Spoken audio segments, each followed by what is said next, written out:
I cannot encourage you enough to get out there and create your own tours. Don't for a second think that you have to be an expert in anything. You don't. You have to know like 3 more things than your kids. Honestly, that's it. Hey there, and welcome to the Digital Nomad Family Podcast. This is the place where families who have or want to have a nomadic lifestyle come together to talk about the highs and lows that this life brings. We celebrate the joys and support each other in the hard. So, if you are a digital nomad family or will be in the future, this is the place for you. We're glad you're here. Hey guys, Marissa here with another episode of Digital Nomad Family Podcast. Welcome back. I hope that wherever you are in the world, you're enjoying it. You're enjoying your time with your family. You're having good times and you're not stressed out about what's coming next or anything like that. At the time of recording of this podcast, we're headed into the holiday season. And I know that can be kind of a stressful time for people. So I hope that you are not stressed out if you're listening to this during the holiday season. So we are headed back to the States for American Thanksgiving, which we are excited about. And because of where we are in the world, so we are currently in Santiago, Chile, and then we are flying directly from Santiago up to Pittsburgh. So that is our, it feels wrong to say that that's our local airport because our families are about 2 hours away from Pittsburgh International, but it is the closest. And so we usually either fly into Cleveland or Pittsburgh. So one of the two, just kind of depends on what prices are looking like. But this time we are flying into Pittsburgh. And we are flying from Santiago, Chile, up to Toronto, Canada, and then from Toronto down to Pittsburgh. So we are getting ready in a couple weeks here to go on our longest flight yet. Currently, our longest flight is from Amsterdam to Atlanta. And we flew that several years ago when we were coming home as a family of 6 from Martin and Stoyanka's birth country. That was our longest flight to date. And I'm trying to remember, I think that one was about 10 hours, like 10 hours and 10 minutes or something is what Google was saying. We looked it up the other day. And we're getting ready to go on an 11 hour. So like a 10 hour, 50 minutes. So it's longer by about an hour. So some of us are looking forward to it. Some of us are not looking forward to it. It's so funny because I think everyone assumes that since we travel full time, we're super comfortable with everything that travel involves, and air travel being one of those things, but we're not. And so definitely just because the nature of 6 human individuals, right? Like you're not all going to be good with the same stuff. Like when you have 6 people, the odds of someone being different increase with every person. And so we definitely have some people in the family that don't love flying. We also have our youngest, Ryan, has a lot of ear trouble. I actually talked about this on a previous episode, and just like some tips and tricks and that kind of stuff to help with ear issues on flights. And so that's a big deal. Like he really struggles. Like I think everyone at some point can be like, oh, that flight wasn't the greatest on my ears. Maybe you have a little sinus thing going on or whatever. Ryan, it's almost every flight. And it's so bad at times where, let's say he is comfortable kind of looking down, he can't put his head up. And so there's been times walking through airports where we're carrying his stuff for him and he's just holding on to a backpack walking behind us because he can't pick his head up to look where he's going. So that, as a mom, that always is inside of me. And so whether we are doing a 45-minute flight so we used to live in Norfolk, Virginia, and then we would fly to Pittsburgh to go see family. And that's about a 45-minute, just little hop, jump flight. The whole 45 minutes, I'm nervous. How's Ryan's ears going to do? Blah, blah, blah. But the same is also true on an 11-hour flight because you have to land, and it's the landing that gets him. If it was the takeoff, it would be so much better, but it's not, of course, it's the landing. And so the whole time we're on the flight, I'm just dreading the landing and how it's going to go for him. So we'll see. But all that to say, we're excited for this holiday season. We're excited to be in the States for American Thanksgiving. It's been quite a while since we've been there for Thanksgiving, so that's going to be fun. But also, we're excited to be in Europe for Christmas. This is our first time ever doing the Europe Christmas. So we won't be mainland Europe, I don't think. It's us, so the plans always change last minute. But we will definitely be in either England, Wales, maybe Scotland. I think those are the 3 countries we're kind of looking at for the month of December. So really excited to do some Christmas stuff, at least in the UK, if not mainland Europe. One day we will definitely like do the whole Christmas market tour. That's everyone's dream in the family. But yeah, so we're excited. I'm also excited about this episode because this is one that's near and dear to my heart. Sometimes we talk about stuff that I just think is important. Sometimes I talk about stuff that I think is helpful. Sometimes I talk about stuff because we did an experience and I told the company I would do a podcast episode about it. But this one is something that my family and I do, and we love it, and it enriches our travel experiences every single time we do it. And I'm really excited to share some of these ideas with you guys. And it's hard I was struggling so much coming up with a title for this podcast episode because I'm like, what do we call it? Because it's almost like a create your own fill in the blank tour, which I feel is the best name for it, but there's so much more to it than that. And I'm hoping that as you listen to this episode, you'll come to terms kind of with what I'm talking about, and then you'll be able to customize it for your family. So as we move forward, let me just get some details taken care of. So these are things that my family have done, and I'll be referring a lot to the ways that we've done it and the ways we plan to do it in the future. And it's always been done for us in one day. I do think that you could take these ideas and kind of stretch it across a week. Maybe if you were nervous, maybe if you have smaller kids and you're nervous that an activity that maybe takes several hours is going to be too much for them, I do think you could stretch this out over a few days. But for me and my family, my youngest is 12. Oh my goodness. He's 12 now. Geez Louise. I have to get that in my head. Our youngest is 12. And so for us, we can do things that take a little bit more time and that kind of stuff. But I understand not everyone is in that vibe, in that season right now. So I do think that some of these things you can adjust and make it take a little bit longer if you need to, between days, I mean. So what I mean by create your own fill in the blank tour is this. Guaranteed, you have seen tours that you can do in cities, whether it's a walking tour, whether it's a food tour, whether it's a historical tour, whether it's an architect tour, whether it's any type of tour. It's just tours are all over the cities. And if you go into Airbnb experiences or something like Viator, you're going to see them and they're great. And we have done Airbnb experiences. We've done tours in the cities. We've used these platforms to do things. But we're a family of 6 and that's not cheap. I don't know if you have noticed the price of Airbnb experiences lately, but they are not for the faint of heart. They're a lot of money and there's 6 of us. And to multiply that by 6 just to do like tasting different foods around the city, we can't afford that. It's not in the budget for us. So I decided, you know what? I'm pretty smart. I've done this travel thing a little bit of time now. I can make our own tour. So that's what I did. And it worked out amazingly. It worked out so stinking good. I just loved it.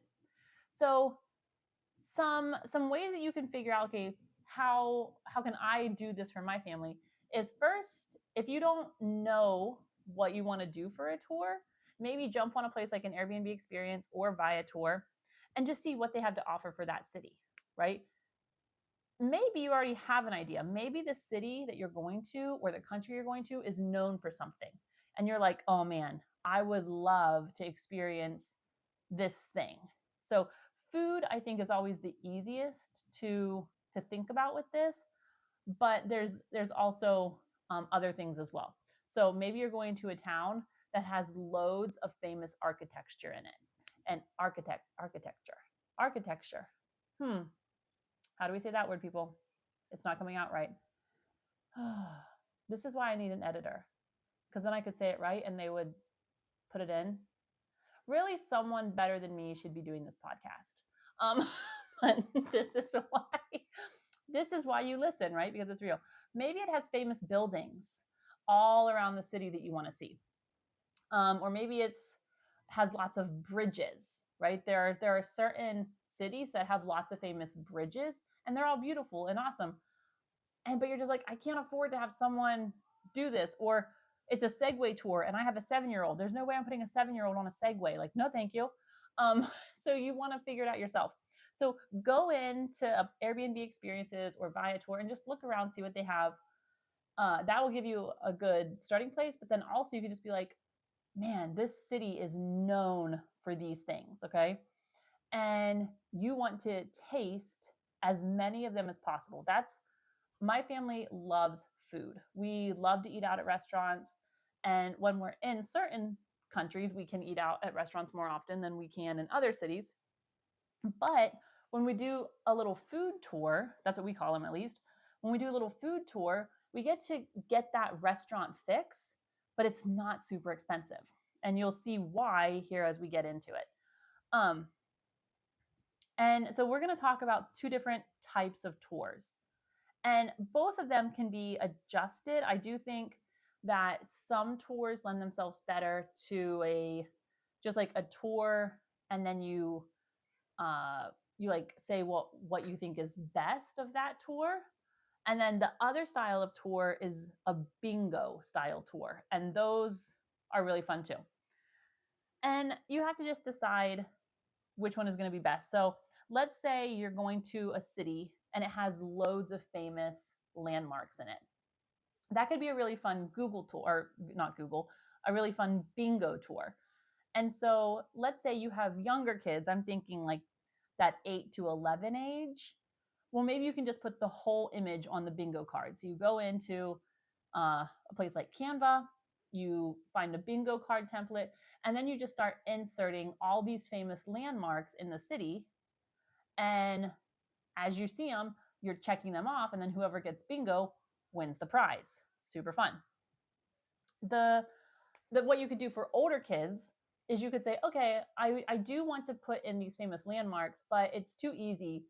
Let's take London, for example. It's too easy to put in just a picture of Big Ben. Like, that's just, there's no challenge to it. It's just like, oh, you're just walking and whatever. So you want to give it a little more oomph, right? You want to take it to that next level. What I would do is I would zoom in to one part of Big Ben, maybe the very top, or maybe a corner, or maybe just one number, right? And then you put that on the bingo card. And then they're standing there studying it like, okay, what am I seeing here? What part of Big Ben is on my bingo card? And they have to examine it, right? Some are going to be easier than others. If you put a number on a London bingo card, they're probably going to be like, oh, well, that's the 12 on Big Ben, right? But if you do like the very top or something, they might be going, okay, they have to stand there and study a little bit more. And then it becomes a more interactive thing and you're not just walking from point to point. And that could be a lot of fun. So that's the bingo style, right? Is you're doing this thing and it's like, okay, I see that landmark, or I've tried this food or this drink, or I met this person, whatever you're doing with your bingo, and that's how you do it. The second tour is I'm going to call it a food tour, but there's still an interactive part to it. And so we've done a food tour in both Cartagena, Colombia, when we went there, and we also did one in Bariloche, Argentina. And so in Cartagena, we did a coffee. I was like, oh my goodness, what do we do? Because Colombia is known for their coffee. So when we were in Cartagena, we did a coffee crawl. That's what we called it, a coffee crawl. And we went to, I think, 7 or 8 different cafes throughout the city. And the plan was to get the same drink. It was hot when we were there. So we said, okay, we're going to get a cold latte. So we're going to get like a latte. We're going to try to get the same milk, all the things. We're going to get the same drink across all the bars. Then I had made up these scorecards. And every place we had to rank the coffee, and we had it in beans, right? So it was like 1 through 5, but then each bean was cut in half. So you could even do half. So you could do like 1.5, 2.5, whatever. And then we also got a little treat or sandwich or something. We got 1 or 2 small things to eat just to try to keep the budget down. And then we did this at lunchtime, because then that counted as our lunch also. Because when you're going to 6 or 7 cafes and getting just a little something to eat at each one, you get full by the end of it, because you're drinking a little bit of coffee at each place and you're eating a little bit at each place. So we got full. And so at each place, we would write down what we had bought. We would also write down the total price, because we're very curious about, oh, how much did this place cost? How much did this place cost? And because there is something to be said with price and quality correlation at times, but not always. And so we'd write down how much it cost. We'd write down if we were able to, if we had to adjust the drink at all, we wrote down what was different about it. At one place, we had to get like a different type of milk or something, because they didn't have, I think it was like a vegan type, I'm trying to remember now. And so they didn't have just traditional cow milk. And so we had to get like, oh shoot, I don't remember. It might have been like coconut milk or something like that, because we can't do almond milk, which would have been like probably the best comparison type thing, because almond milk is a light flavor, but Ryan has a tree nut allergy. And so we can't do that. But so we would write down any differences. Then we wrote down the little snack that we got just so we could remember. And then we graded the drink. And then by the end of it, we knew which coffee was the best, because we had said, we all drink coffee in the family. I don't drink it every day. The kids drink it hit or miss almost every day. And Eric drinks about every day. And so all of us really enjoy coffee. And so we had said, we want to take coffee back. We were living in Costa Rica at the time. We said, we want to take coffee back to Costa Rica with us. For those of you who love Costa Rican coffee, I don't want to start a war here or anything, but I don't get it. I don't get the Costa Rican coffee fan base.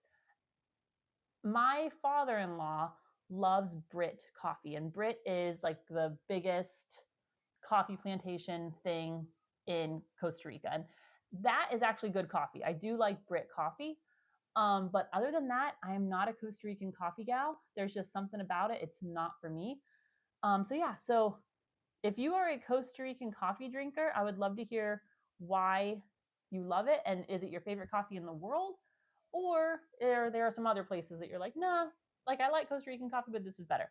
Anyways, we like coffee. So we said we were going to bring some back from Colombia.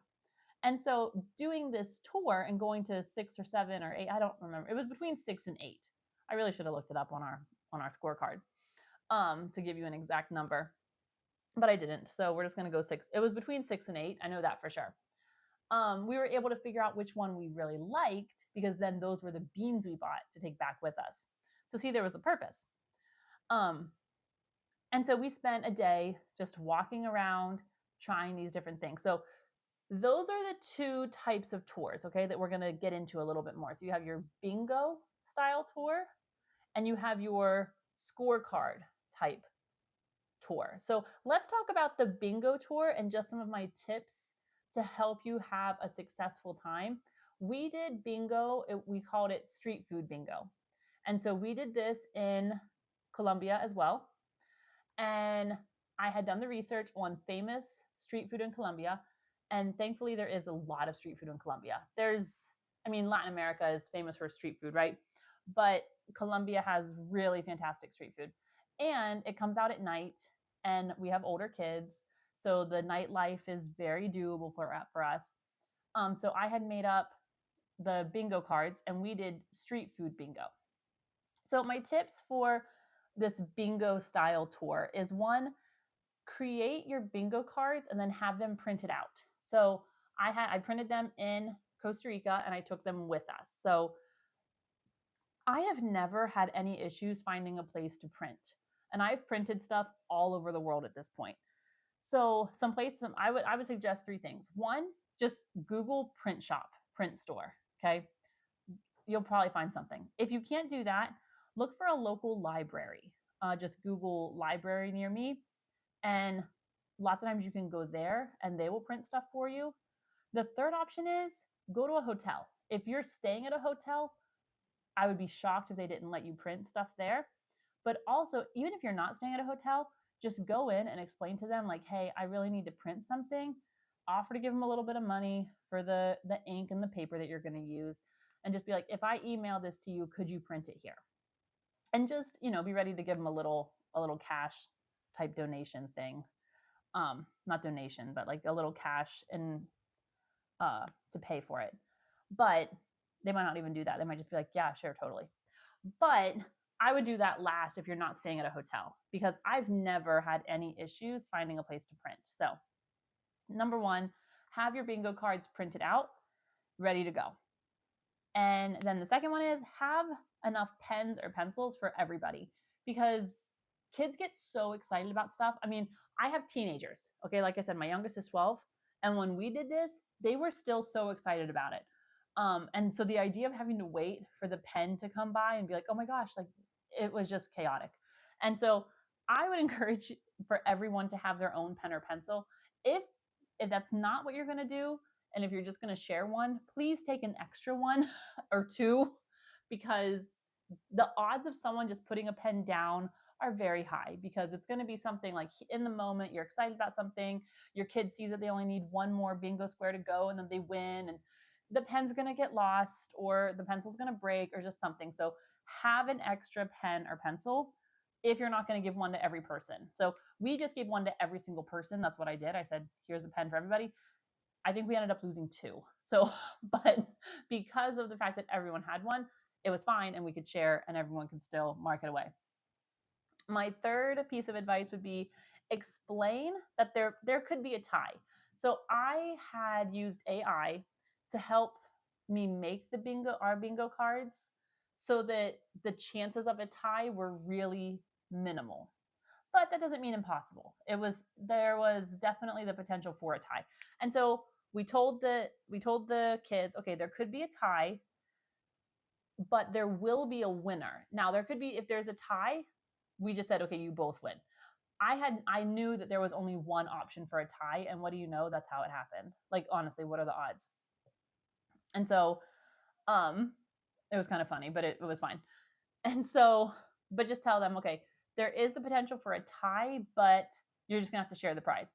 So our prize for our kids was, I think it was like $5 that they could spend in Colombia. And so we just gave, I think the girls won. And so we just gave Riley and Stoy $5 each. And then they were able to spend it at like a little souvenir shop the next day or something. And so just explain to them, hey, there could be a tie, but hey, if you both win, you both win. And that's fine. Like, you're not going to freak out like, well, I marked it down first. Like, no, like we know that there could be a tie. It's not who says bingo first, unless you want to be like, it's whoever says bingo first. I was not about to touch that one with the 10-foot pole. No, I'm just like, I would rather spend $10 of my money, give them each 5 than deal with who said bingo first. That sounds miserable. So that wasn't going to happen in our group. And then for us, since we were doing a food tour, we had declared, and you kind of need to set up your rules for it, and every family is a little bit different, but we had declared that if you don't eat it, you don't mark it. Now, this wouldn't be fair for a situation like a food allergy or a food intolerance. Obviously, take that into consideration. Don't be a butthead. But we had said there was nothing that I had done research on that had tree nuts in it, and our only allergy in the family is tree nuts. Now we always ask if the food has nuts in it before Ryan eats it. He's very, very conscious of that. He does that every time. And so that's a phrase even in Spanish he has learned to just rattle off the tongue. And so we knew that everyone could eat it. Now, that doesn't mean that everyone was going to eat it, right? Just because everyone can eat something doesn't mean they're willing to or want to or excited to. So we had said, if you don't eat it, you don't mark it. But you have to decide that. Maybe it's like, no, we have really, really, really picky eaters and we don't want to do that, John, but what we want to have fun doing, like a street food bingo or a street market bingo or something like that, right? Or a bazaar bingo. Like, we want to do this activity, we want to have fun with it, and finding it and seeing it and smelling it, and that's enough. And then once you do all the things, then you will have a winner. So for us, there were a few things that we couldn't find on our street food bingo, and there were a few that we found really, really easily. So how I had done it is I had marked on my Google Maps some places where just people on Google said, oh, it's really easy to find this street food here. So I had an idea as to where to go, but then also we were just wandering around. If you've ever been to Cartagena, then it has a walled city. That's what it's called, the walled city. And so we were just wandering around the walled city at night, enjoying ourselves, just having a good time. And then we would stumble upon some street food and we'd be like, oh, do we have this one? Do we not? And it was just wonderful. It was a good time. And you can always ask like the vendors, like, hey, we're looking for this. Do you know where it could be? And that's what we did several times, and they pointed us in the right direction. So that's my idea for like a bingo style tour. I do think you can do this with landmarks. You can do this with like if you're in a park, you could do this with types of different trees. Like maybe you guys are learning about trees or something. If you want to connect it to like kind of an educational aspect, I've never connected this to any type of educational thing my kids are doing, just because I like them to just be like a fun day out, but you totally could if you wanted to. But there's just so many ways you can do a bingo type tour, and you can customize it for the ages that you have in the family. So then my next type of tour is a food tour. And we've done this twice now, and it has been a huge success. The kids are already asking to do it again. Ryan has said, hey, when we're in England, can we do a food tour? And then he started saying like different types of food or different neighborhoods. And so we're definitely going to have more of these in our future.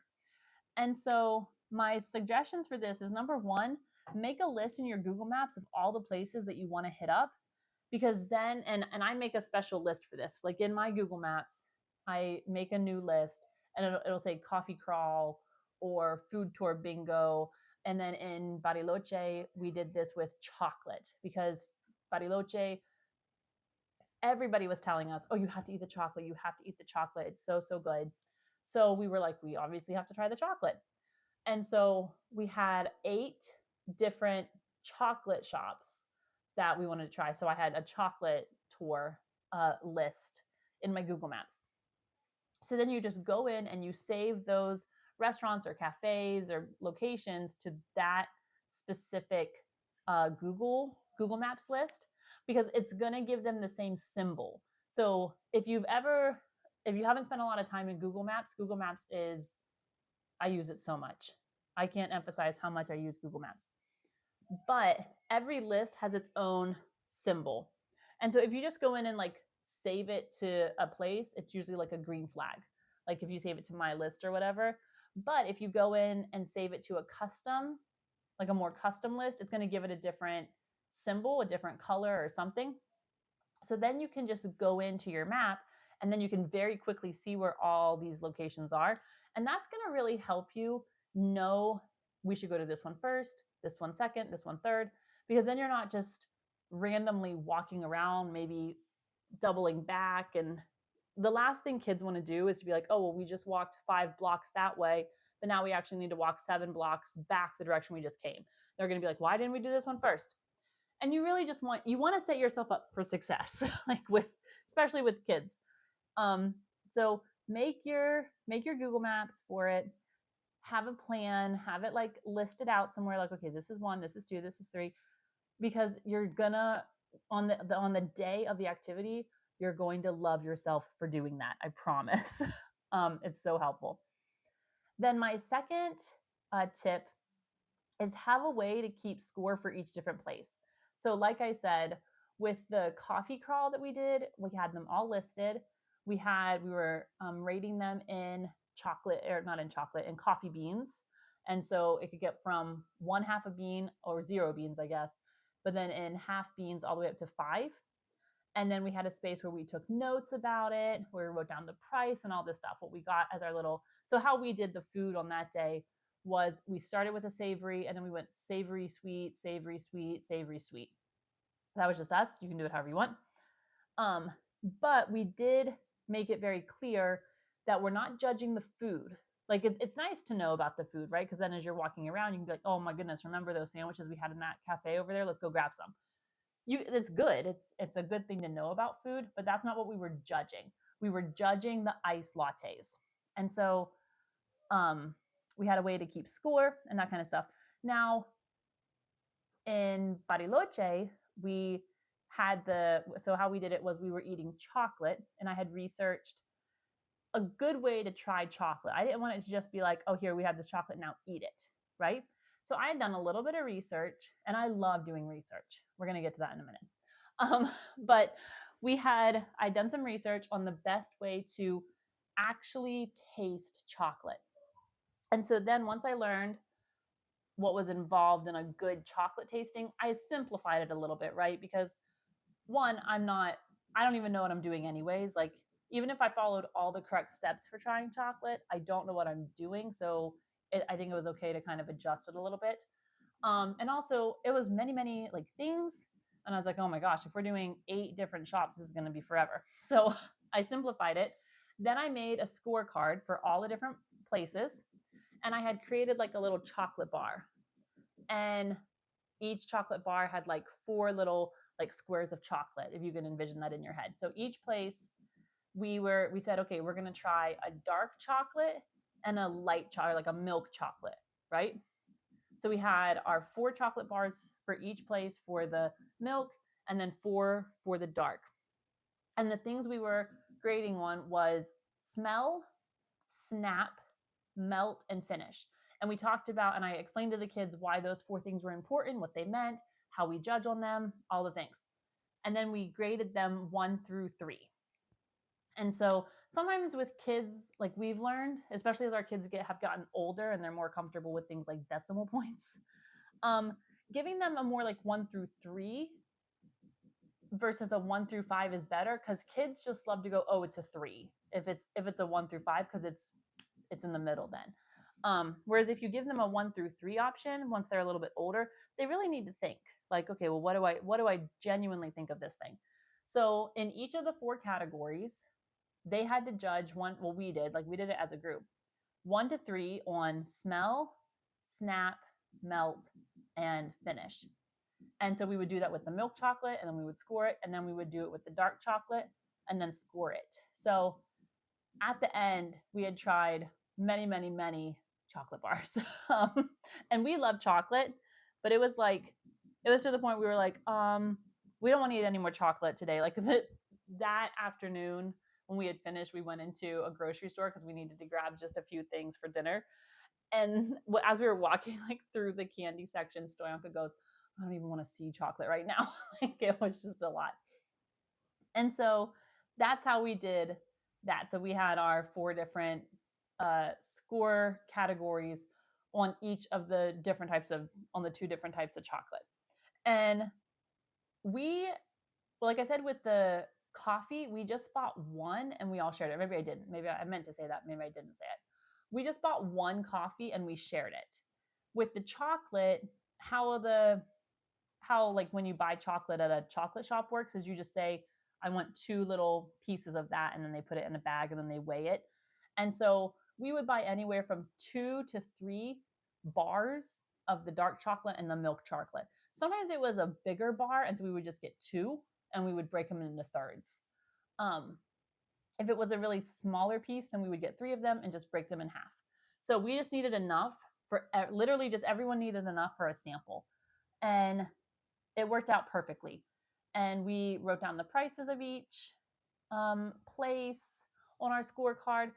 And then we judged it on the 1 to 3 for each category. And that was a really fun way to keep track of the different chocolate shops in Bariloche. And then Ryan made a really good point that he would like to have like an atmosphere category, because some of the shops were really, really cool, and they were just, the marketing was really good on them. They were themed and it was really cool. And then some of them were just a smaller type, more intimate shop, but it was just, they were just really different. And so he said, maybe one day we can put a category in there about the atmosphere of the restaurant. And I said, yeah, it's a good idea. So we need to figure out how to make that work, maybe in the future.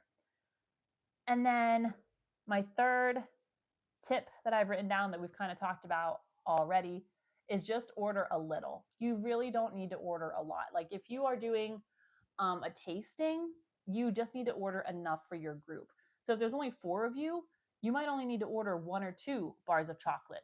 Or let's say you're doing in Argentina, we tried empanadas a lot because we all love empanadas. And so we would share empanadas. We never did like an official like empanada tasting or crawl or anything like that. But anytime we would share, we would be like, okay, let's get all these ones. And then you, like 3 of us are sharing. So then we would just cut them into thirds.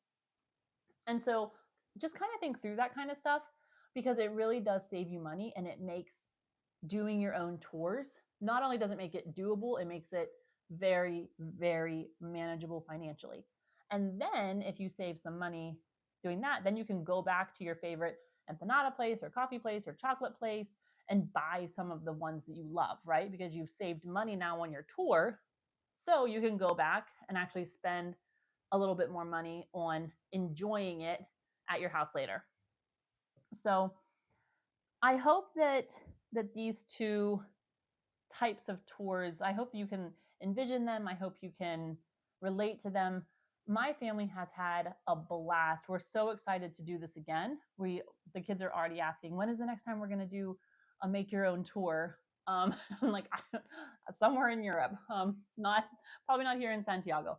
But my kids love them. They have been a huge, huge success all the times that we've done them, and they're already looking forward to the next one. So I will say this, if you want some help on creating your own either bingo style tour or food like grading type scorecard tour, I would be thrilled to help you.